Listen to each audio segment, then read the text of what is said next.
මම හිතන්නේ මම ගොඩාක් දුක් මහන්සි වෙලා ආපු ගමනක් මේක.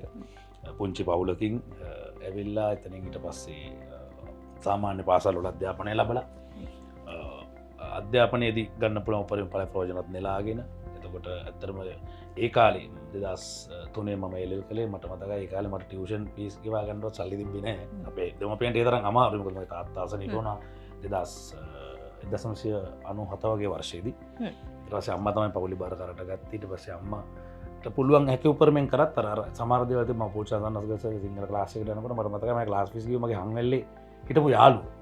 ඒ වගේ මගේ යාළුවෝ කිව්ව දෙයකට ව්‍යාපාරික. ඉතින් යන්නේ එහෙම ගමාරු ගමනක් තමයි මම ආවේ. ඊට පස්සේ රැකියාවට ගියා. තාම පුංචි පඩියකට තමයි ඒවකට ගියේ 2004 වර්ෂයේ. හැබැයි අවුරුදු 18කින් මම ඉවත් වෙනකොට මම සහකාර සාමාන්‍ය අධිකාරිවරයා විදිහට තමයි මම ඉවත් වුණේ.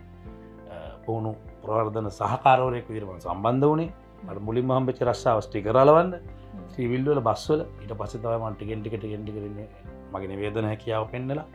ඊට පස්සේ තමයි මම ලංකාවේ ලොකුම ෂෝ එක කියන අදටත් මේ සංකල්පයේ කවුරුත් පිළිගන්නවා හිරු මෙගා බ්ලාස්ට්.